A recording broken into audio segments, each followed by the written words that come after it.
workshop မှာကြိုးကြိုးဆာဆာအလုပ်လုပ်နေတဲ့ Bradley တယောက်သူ့လို့ရှင်ကသတင်းစိုးတစ်ခုပြောတော့မဲ့ပုံပေါက်နေတာကြောင့်ရုံးခန်းအဖြစ်မှာပဲပြောလိုက်ဖို့တောင်းဆိုလိုက်ပါတယ်။စီးပွားရေးတွေကြားနေတယ်ဆိုတဲ့အကြောင်းပြချက်ကြောင့် Bradley လှုပ်ထုတ်ခံလိုက်ရပြီးငကိုကလေးကအကျော်တင်းတင်းပဲနေတတ်တဲ့ Bradley တယောက်တင်းစရာရှိတာတွေကိုတင်းဆဲရင်းစိတ်ညစ်ညစ်နဲ့အိမ်ပြန်ရောက်လာခဲ့ပါတယ်။အလုပ်ပြုလို့စိတ်ညစ်နေတဲ့ဆိုကမှမိမဖြစ်သူကပါနောက်တစ်ယောက်နဲ့တွဲမိနေတဲ့အကြောင်းဝန်ခံလာတာကြောင့်ဒေါသတွေထိမရတော့တဲ့ Bradley သူမိမကားကိုဆက်ရှိလက်ရှိဖျက်ဆီးပစ်လိုက်ပါတယ်။နောက်ကြည့်မှန်ဗတ်မန်တွေကစလို့ရှေမီတီနဲ့ဘောနက်ဖုံးတွေကိုပါဆက်ရှိလက်ရှိရိုက်ထုတ်ပေးလိုက်ပြီးအတော်လေးစိတ်ပြေသွားတဲ့အချိန်မှာ3လလောက်ကြာနေပြီဖြစ်တဲ့သူမိမရဲ့ရီးစားသက်တမ်းကိုစကားနဲ့ဖြေချင်းကြဖို့ဆုံးဖြတ်လိုက်ပါတယ်။ဒီတလောအလုပ်တွေကြီးအာယုံဆိုင်နေတဲ့ Bradley ကမိမအနာတော်မကတ်အားပါဘူး။ဖောက်ပြန်လူမတက်ဖြစ်နေတဲ့ဒီဆက်ဆံရေးကိုဖာထေးဖို့ဆိုရင်နောက်ထပ်ကလေးတစ်ယောက်ယူရင်အစကပြန်စတဲ့ကြောင်း Brad ကပြောပြလိုက်ပါတယ်။လူတိုင်းကရွေးချယ်မှုတွေမှာအကောင်းဆုံးဆိုတာကြီးပဲဖြစ်ချင်ကြပေမဲ့ကံတရားကတော့အဲ့လိုမဟုတ်ဘဲအကောင်းဆုံးဆိုတဲ့အရာတွေကိုရဖို့အရေး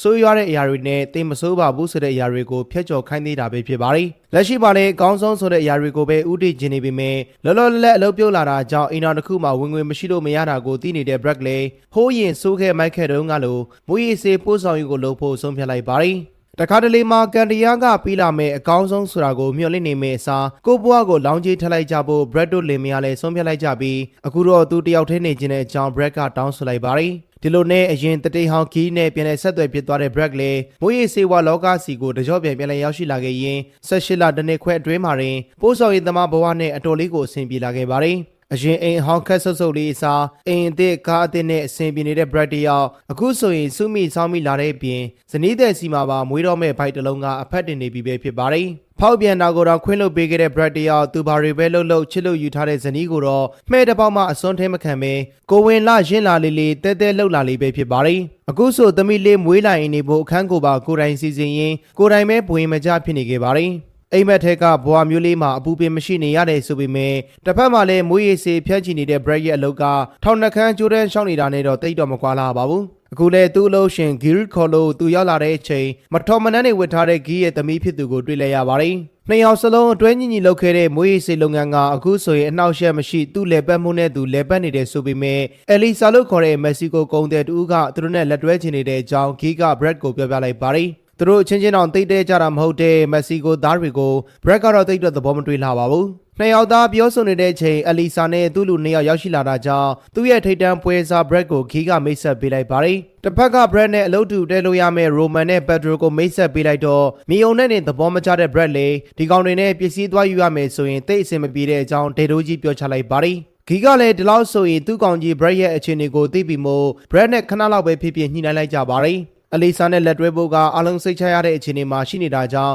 လက်ခံပေးဖို့ Brad ကိုပြောပြလိုက်ပါတယ်။ Brad တယောက်ဒီကောင်တွေကိုသဘောမကျတာသိပေမဲ့ကိုလွတ်လိုက်တဲ့ပါနနာတယောက်ကသူများစီကိုသာရောက်သွားမယ်ဆိုရင်ကိုစားပေါက်ကိုကိုယ်တိုင်ထိုးကျွေးလိုက်တယ်လို့ဖြစ်သွားမှာဖြစ်ပါတယ်။ဂီကိုယ်တိုင်ကလည်းသူတို့ရဲ့အကျိုးမြတ်အတွက်အလီဆာနဲ့တွဲလုပ်ချင်တဲ့အကြောင်း Brad ကိုနားချပြန်ပါတယ်။ Brother ဒီကိစ္စမှာပူးပေါင်းမယ်ဆိုရင်ကလေးမွေးပြီး3လလောက်အနားပေးမယ်လို့ဂီကညှိလိုက်ခါမှာလုပ်ငန်းကိစ္စအဆင်ပြေသွားခဲ့ကြပါတယ်။သဘောတညှိမှုရသွားတာနဲ့အလုပ်သွားလုပ်တဲ့အချိန်ကျရင်သူစကားကအမိန့်တစ်ခုပဲဖြစ်တဲ့အကြောင်း Brad ကမက္ကဆီကိုကောင်တွေကိုသတိပေးလိုက်ပါတယ်။နောက်3လလောက်နေမှမွေးမှဆိုပေမဲ့ဖေဖေကြီး Brad ကတော့သူကိုယ်တိုင်ချစ်စနိုးနဲ့နာမည်ပေးထားတဲ့သူသမီးကိုဝါလာလေးကိုဘိုက်ထဲမှာတင်ချစ်မဝနမ်းမဝဖြစ်နေခဲ့ပါတယ်။အမောင်တို့ရဲ့အောက်တိတ်ဆိတ်နေတဲ့စိတ်ကန်းတနေရာမှာတော့ခအေးပဲလှုပ်ရှားနေတတ်တဲ့ Brad တယောက်သူစကားအတိုင်းလှုပ်ရှားဖို့နဲ့မလိုအပ်ရင်တနက်မသုံးဖို့ Roman နဲ့ Pedro ကိုသတိပေးလိုက်ရင်လိုအပ်တာတွေကိုစစ်ဆေးအပြီးမှာတော့ဆက်ထွက်ကြဖို့အမိန့်ပေးလိုက်ပါတယ်။မွေးရည်စေဝါတရားမဝင်ကုန်သွယ်တယ်ဆိုတာကလွယ်တဲ့အလုပ်တော့ဟုတ်မနေပါဘူး။ဒါကြောင့်ပဲတစ်ဖက်နိုင်ငံကဝင်လာတဲ့မွေးရည်ဆေးတွေကိုအာဏာပိုင်တွေမသိအောင်မြစ်ချမ်းပြင်မှာတစ်တာလိုက်ပစ်ချထားခဲ့ကြပါတယ်။ဒါကို Brad တို့ကသူ့မှတ်သားနဲ့သူလာဆဲအပြီးမှာတော့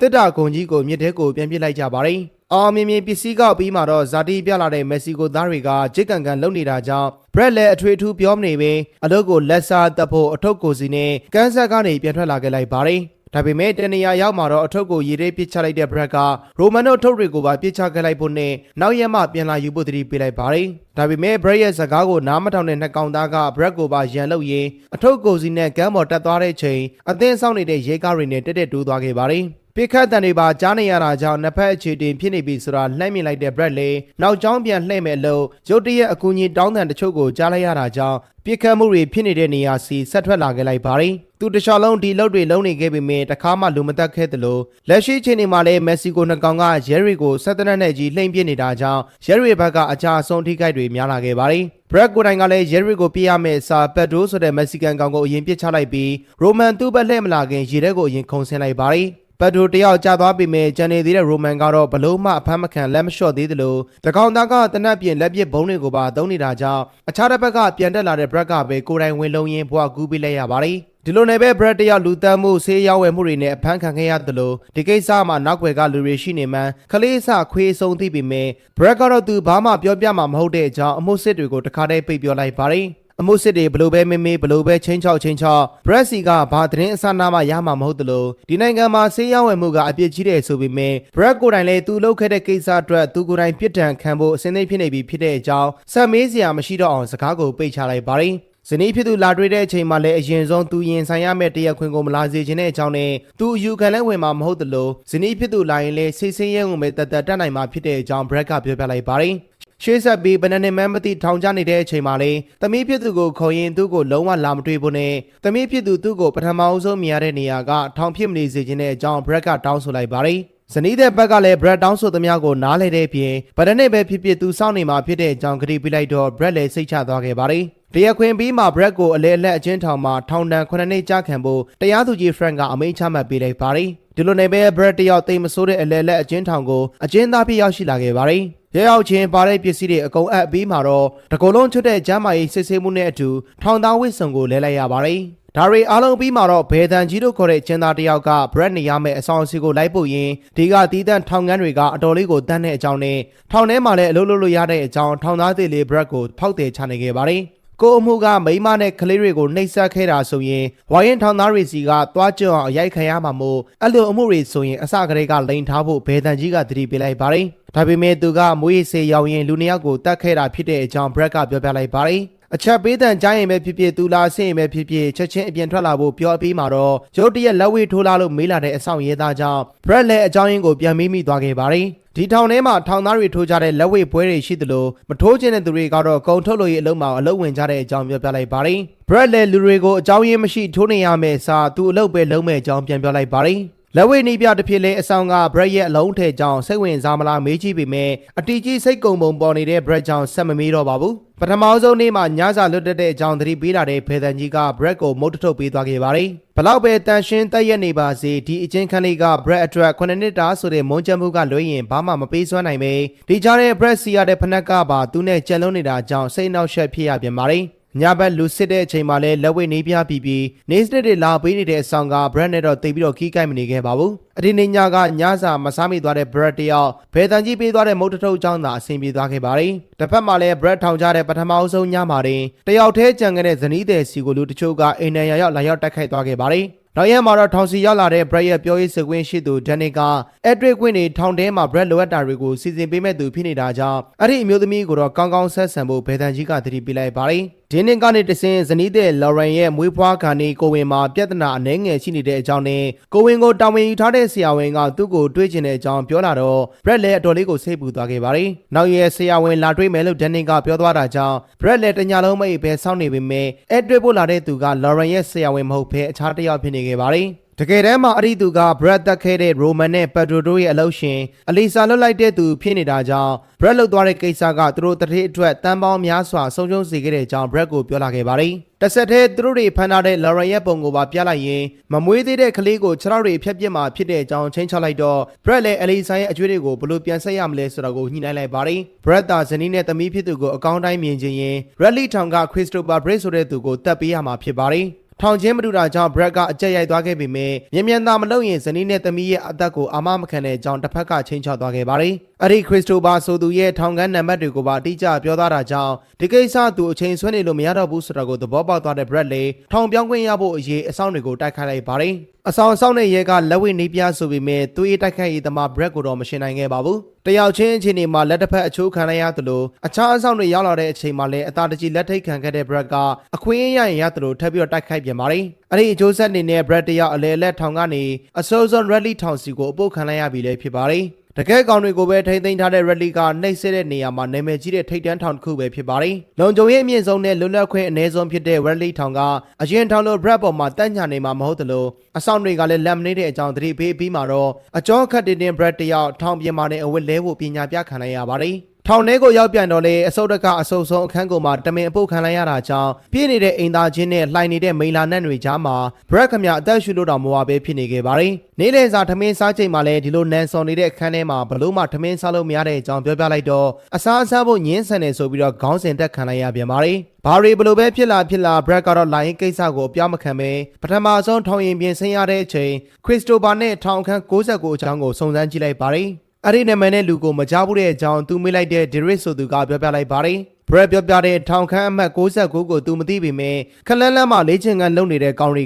သွားပြီးတော့မပတ်သက်တဲ့တီးတန်းထောင်ခန်းကကောင်တွေဖြစ်တဲ့အကြောင်း Derek ကရှင်းပြလိုက်ပါတယ်။ Derek စကားမဆုံးခင်အဲ့ဒီကောင်တွေစီကိုထားသွားတဲ့ Brad ကပထမအဆုံးတွေ့တဲ့ကောင်ကိုသူလည်းလေးချင်ကန်လှုပ်ချင်တဲ့အကြောင်းပြောရင်းနဲ့အပေါက်သိပ်ပေးလိုက်ပါတယ်။တစ်ဆက်တည်း3ကောင်လောက်ကိုပါတီးပေးလိုက်တော့ရဲတွေကပါဝင်ဟန့်လိုက်ရပြီးဒါတော့လက်ရှိမပြတ်သေးတဲ့ Brad ကလာထားတဲ့အဆောင်တွေကိုပါတမင်တက်ခိုက်လိုက်ပါတယ်။ဒါကြောင့်ပဲလက်ရှိ Brad ရထားတဲ့အနည်းဆုံးလွတ်လပ်ခွင့်တွေအားလုံးရုပ်သိမ်းခံလိုက်ရသလိုသူတွက်ထားတဲ့အတိုင်းထောင်မှတ်69စီပို့ခံလိုက်ရပေမဲ့ထောင်မှတ်69ဆိုတာကထောင်ထဲကထောင်တစ်ခုဆိုတာတော့ Brad မသိခဲ့ပါဘူး။ရဲရောက်ချင်းအပတ်ခံလိုက်ရတဲ့ short တိုက်ကပတ်ကခလုတ်တစ်ချက်နှိပ်လိုက်တိုင်းတေလောက်အောင်နာကျင်တာမို့ထောင်မှုလက်အားတိုင်း Brad မှာမတတ်မတာဖြစ်နေခဲ့ပါတယ်။နောက်ပြီးစားနေနေတောက်နေနေအိတ်နေနေထိုင်နေနေအချိန်မရွေးနှိပ်စက်ခံရမယ့်အကြောင်းသတိပေးခံလိုက်ရပါတယ်။တခါလုံးမှန်ကွဲစားတွေကျဲထားတဲ့လက်ရှိခန်းကအရင်လိုမိန်လာစော်နေတဲ့အခန်းလောက်တော့သိပ်မဆိုးလာပါဘူး။တစ်ဖက်မှာလည်း Brad ကအချိန်တွေကြာလေးလေး Lauren နဲ့တရေသားပေါ်မှာချင်းချောမှုကကြီးလာလေးလေးပဲဖြစ်ပါတယ်။နှိပ်စက်တာမှန်သမျှကိုကြမ်းကြမ်းခံရင်ရွေချက်ရှိအဆောင်69ကိုရောက်လာခဲ့ပေမဲ့ဒီနေရာမှာလည်းခရစ်စတိုဖာဆိုသူကိုဘယ်သူမှမသိကြပါဘူး။သိမဲ့ကြခင် Brad တယောက်ခန်းမကြီးတဲ့ကိုသွားရမယ့်အချိန်မှာတော့ Brad ကိုအစင်းသင်းစောင့်နေတဲ့ Elisa တို့ကိုတွေ့လိုက်ရပါတယ်။ Brad မသိလိုက်ခင်မှာတင်အဖမ်းခံလိုက်ရတဲ့ Elisa ကမူရည်စေ3.2 တန်းပိုးလောက်ဆုံးရှုံးလိုက်ရတဲ့အပြင် Brad တက်လိုက်တဲ့ Pedro ကလည်း Elisa ရောက်ဖရင်ချင်းဖြစ်နေတာကြောင့်ဆုံးရှုံးမှုတွေများသွားတဲ့ Elisa က Brad ကိုအကြက်ခံရင်းမရမကသူ့ရှိရအောင်ခေါ်လာခဲ့တာလည်းဖြစ်ပါတယ်။အခြေအနေတွေကိုသဘောပေါက်သွားတဲ့ Brad ကသူ့မိန်းမနဲ့ကလေးကိုလွတ်ပေးရင်းယောက်ျားချင်းရှင်းဖို့ပြောပေမဲ့မယုံမာတာကိုရက်တဲ့ Elisa ကတော့သူနောက်ဆုံးရိုက်ခိုင်းထားတဲ့ Brad မိန်းမရဲ့ဓာတ်ပုံကိုထုတ်ပြလိုက်ပါတယ်။အခုအချိန်တွေကို Brad တယောက်ချိန်မနိုင်ခဲမရဖြစ်နေရင်တော့သူအားနည်းချက်တစ်ဖြစ်လေကျင်ဆက်ထိန်ချုပ်ကလုတ်က Elisa စီမှာရောက်နေတာကြောင့်ဘာမှလုပ်လို့မရတဲ့ Brad လေ Elisa တို့နှိပ်စက်သမျှကိုအန်ကျိတ်ခံနဲ့ခေါင်းငုတ်ခံနေလိုက်ရပါတယ်။မသေးထမင်းမသေးဟင်းစားရင်တကောလုံးဒဏ်ရာတန်ချက်အပြည့်နဲ့ရှေ့ဆက်နေရတယ်ဆိုပေမဲ့သူတခုခုလုံးမှအဆင်ပြေတော့မယ်ဆိုတော့ကိုသဘောပေါက်သွားတဲ့ Brad ကဖနက်အောက်ခံတွေကိုကပတ်ကြားတဲ့ထစ်ထိုးရင်အချင်းတစ်ခုကိုစောင့်ဆိုင်လိုက်ပါတယ်။ဒီနေ့လေနှိပ်စက်ဖို့လာခေါ်တဲ့အဆောင်တွေကအရင်လို Brad ကို short တိုက်ပေမဲ့ကြိုတင်ကြံစီထားတဲ့ Brad ကလျှက်စစ်ကပတ်နဲ့အသားချားမှာရာဘာပြားတွေကိုခံထားတာကြောင့်အရင်လိုနာကျင်မှုပြင်းပြင်းထန်ထန်ကိုမခံစားရတော့ပါဘူး။လာခေါ်တဲ့အဆောင်2ယောက်ကိုပါဘားတပြန်ကြားတပြန်တိုက်ခတ်ရင်းပါလာတဲ့တော်ရဲကိုရယူလိုက်ပါတယ်။အဆောင်2ကောင်စလုံးကိုတော့သူ့ခန်းထဲမှာပဲထည့်ပိတ်ထားလိုက်ပြီးတကောလုံးအချုံနောင်ကင်းသွားတဲ့ Brad ကအဆောင်1ယောက်ရဲ့လက်ကင်တို့တစ်ချောင်းနဲ့အတူအလီဆာတို့ရှိနေတဲ့အခန်းစီကိုဆက်ဆက်မြက်မြက်ကြီးရောက်လာခဲ့ပါတယ်။အားနေတဲ့ Brad ကိုသူတို့ကအလွယ်တကူနိုင်မယ်လို့ထင်လိုက်ပေမဲ့ဘယ်တော့မှအကြောတင်မဖြစ်တဲ့ Brad ကပထမဦးဆုံးတစ်ကောင်ကိုမျက်ခွက်နဲ့ကြမ်းပြင်ကော်ပတ်တိုက်ပေးလိုက်တာကြောင့်အလီဆာတို့တွေလည်းနည်းနည်းလောက်ဖြုံသွားခဲ့ကြပါတယ်။ဒါတောင်ဒီတရားမရသေးတဲ့အလီဆာကနောက်နှစ်ယောက်ကိုထက်လွတ်ပေးနေတာကြောင့်အထာမထားတဲ့ Brad ကပဲတယောက်ပြီးတယောက်မင်းပါကောင်လဲငါပါကောင်လဲမင်းနဲ့ပညာပြပေးလိုက်ပါတယ်။ Brad တိုက်ခိုက်နေတဲ့အချိန်7မိနစ်နေလို့မှသူ့ဘက်ကမဆက်သွယ်လိုက်ရင် Lauren ကိုဝင်ကိုဖျက်ဆီးပစ်လိုက်ဖို့အလီဆာကသူ့တပည့်တွေကိုဖုန်းနဲ့အမိန့်လှမ်းပေးလိုက်ပါတယ်။ခွေးချင်းခွေးချန်တဲ့အလီဆာကကလေးရောအမေကိုပါတတ်ဖို့အမိန့်ပေးရင် Brad ကိုအကြက်ကင်ဖို့လုပ်ပေမဲ့အခြေအနေကအထင်သလိုဟုတ်မနေပဲအမိန့်ကိုချက်ချင်းပြောင်းပေးဖို့ပြောလာတဲ့ Brad ကအနုနီးနဲ့ပြောမရတာကြောင့်အဂျန်နီ3ကအလီဆာကိုလက်သီးနှလုံးလောက်မြည်ခံလိုက်ပါတယ်။အစာပိုင်းမှာတော့အလီဆာကခေါင်းမာနေပေမဲ့ချက်တော်တစ်ချောင်းကျိုးသွားတဲ့အချိန်မှာတော့ခေါင်းဆက်မမာနိုင်တော့ပဲ Brad ပြောတဲ့အတိုင်းအကုန်လုပ်ပေးဖို့သူ့လူတွေကိုအမိန့်ပေးလိုက်ရပါတယ်။သူမိမနဲ့ကလေးကိုအခုချက်ချင်းဂေးစီအရောက်ပို့ပေးဖို့နဲ့သူမိမသာဂေးစီကိုလုံးလုံးချုံချုံမရောက်သွားရင်အလီဆာရဲ့အသက်ကိုအာမမခံတဲ့အကြောင်းပြောပြလိုက်တော့မှကိုဝင်ဖြတ်ဖို့ပြင်နေတဲ့ကောင်တွေလည်းချက်ချင်းအစီအစဉ်ကိုပြောင်းလိုက်ရပါတယ်။ ထောင်ထဲမှာလည်း Brad စီကိုထောင်တင်းတွေရောက်လာပေမဲ့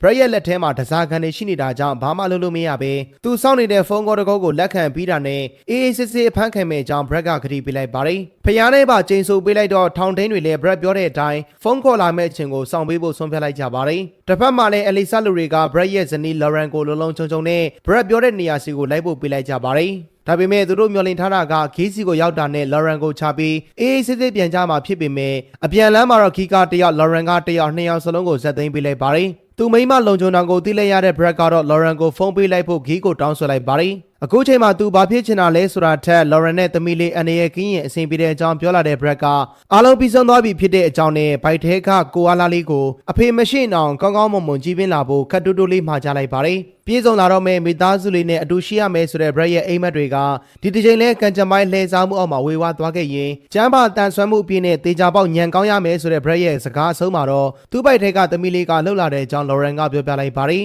အဆုံးသတ်မှာ Lauren ကိုကျေးဇူးတင်တဲ့အကြောင်းပြောပြလိုက်တော့ဘာမှမသိသေးတဲ့ဇနီးဖြစ်သူကမကြခင်လာတွေ့မယ်လို့ပြောပေမဲ့တခုခုကိုသိနေတဲ့ Brad ကပဲချစ်တယ်ဆိုတဲ့စကားတစ်ခုနဲ့နှိမ့်သိမ့်ပေးလိုက်ပါတယ်Lauren ဖုန်းချသွားတဲ့အချိန်မှာတော့ Brad တယောက်ဖုန်းကိုဖျက်ဆီးပစ်လိုက်ရင်ဒီပြဿနာတွေအားလုံးကိုဖန်တီးခဲ့တဲ့ Elisa ကိုပါဆက်ရှိလက်ရှိတက်ပစ်လိုက်ပါတယ်။တိတ်မကြခင်မှာတော့ထောင်မှတ်69စီကနေထွက်လာတဲ့တနက်တန်တစ်ခုကဖခင်လောင်တယောက်ဒါမှမဟုတ်လူသက်သမားမွေးစေးကုန်တဲ့တယောက်ရဲ့ဘဝကိုနေကုန်းချုပ်သွားစေခဲ့ပြီလည်းဖြစ်ပါတယ်။